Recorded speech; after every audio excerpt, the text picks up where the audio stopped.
मैं doctor M के चौहान आपका स्वागत करता हूं मेरे यूट्यूब चैनल पर।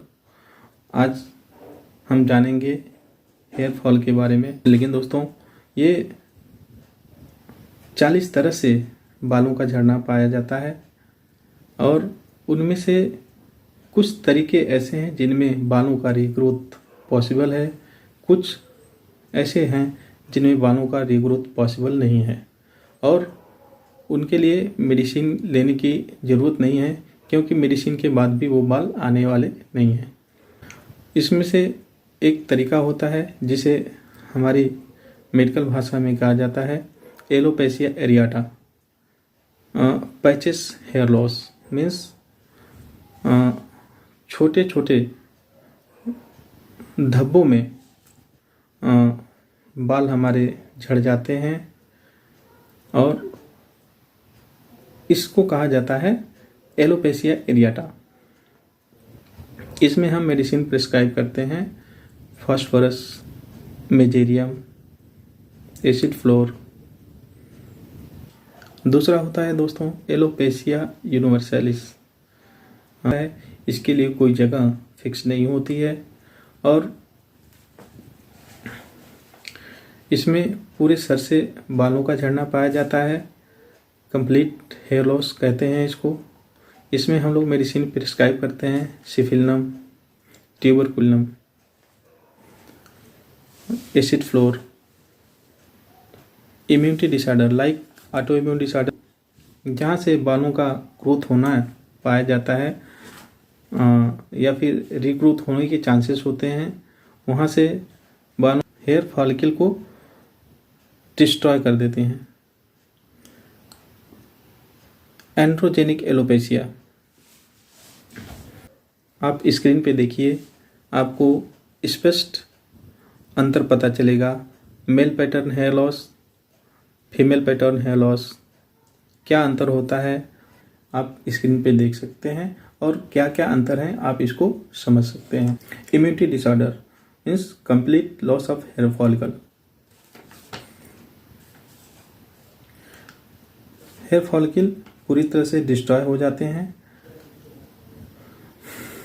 इमोशनल स्ट्रेस, इमोशनल स्ट्रेस का मतलब ये होता है आप कभी कभी बुरी तरह से इंसल्ट कर दिए जाते हैं।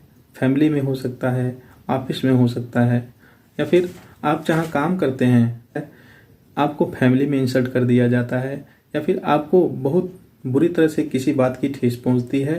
तो इस इमोशन में स्ट्रेस हार्मोन्स जो होते हैं वो आपके लिए बाल को झड़ने के लिए उत्तरदायी होते हैं और इसको कहा जाता है इमोशनल हेयर लॉस।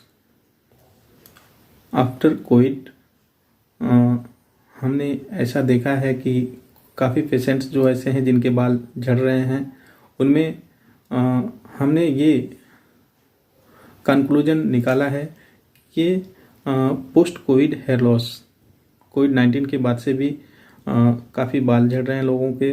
और आफ्टर केमोथेरेपी, कैंसर पेशेंट्स में कीमोथेरेपी के बाद भी बाल झड़ने लगते हैं। इनके लिए कोई मेडिसिन की ज़रूरत नहीं है। ये जैसे जैसे सेल्स रिकवरी होती हैं, सेल्स रिकवर होते हैं, ये हीलिंग होती है और हमारे सेल्स जो होते हैं रीजनरेट होते हैं, बाल भी धीरे धीरे उगने लगते हैं। एक समय ऐसा आता है कि पूरे बाल हमारे शरीर पे और सर पे आ जाते हैं। इमोशनल स्ट्रेस में हम और कॉन्स्टिट्यूशनल मेडिसिन देते हैं, जैसे लाइकोपोडियम, स्टेफाइसेग्रिया, इग्नेशिया और भी मेडिसिन हैं। आप कभी भी आंख बंद करके मेडिसिन ना लें, अपने डॉक्टर से कंसल्ट करें और उनके कहे अनुसार ही दवा लें, ताकि आपको इसका पूरा बेनिफिट्स मिल सके, पूरा लाभ मिल सके। और लास्ट में हम बताना चाहेंगे 2 ऐसी मेडिसिन जो अब तक हमने नहीं बताई है। वो मेडिसिन हैं जैवोरेंडी और वेस्बिडेन। ये 2 ऐसी मेडिसिन हैं आपको हर संभव मदद करती हैं बालों को रीग्रोथ करने में और आप कभी भी किसी दशा में इसको ले सकते हैं। ये 2 दवाएं आपको किसी भी होम्योपैथिक मेडिकल स्टोर पे बहुत ही आसानी से मिल सकती हैं, ज़ेबोरेंडी और पेस्बिडेन। ये 2 ऐसी दवाएं हैं जो बालों के रीग्रोथ के लिए बहुत ही बेहतरीन दवाइयाँ हैं, बहुत ही अच्छी दवाइयाँ हैं और आप होम्योपैथिक डॉक्टर से कंसल्ट करके बता करके समस्याओं को आप ये दवाएं ले सकते हैं। कभी भी आँख बंद करके दवा न लें। ये दवा हो सकता है काम न करे, क्योंकि आपके लक्षण अगर मिलेंगे तभी ये दवा काम करेगी, अन्यथा दवा काम नहीं करेगी। जो बच्चे पढ़ाई लिखाई करने के लिए फैमिली से दूर होते हैं या फिर तैयारी के नाम से कहीं चले जाते हैं कि तैयारी हम करेंगे, उन बच्चों का देखेंगे आप बाल काफ़ी झड़ जाता है। वो फैमिली से दूर होने की वजह से या स्ट्रेस की वजह से भी उनके बाल झड़ने लगते हैं। तो घबराने की ज़रूरत नहीं है, आप स्टेफाइसेग्रिया मेडिसिन लें। फैमिली से दूर होने पे आप स्ट्रेस में आ जाते हैं दोस्तों, और बाल झड़ना शुरू हो जाता है, तो आप स्टेफाइसेग्रिया मेडिसिन ले सकते हैं। क्योंकि जब एज रिलेटेड हेयर लॉस होने लगते हैं तो आप मेडिसिन ना लें, बस हैप्पी रहें और फैमिली को समय दें।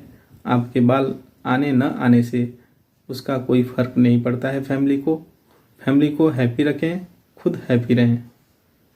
अगर आप हमारे चैनल पर नए हैं तो चैनल को सब्सक्राइब करें, लाइक करें, वीडियो पसंद आई हो तो शेयर करें। जय हिंद, जय होम्योपैथी।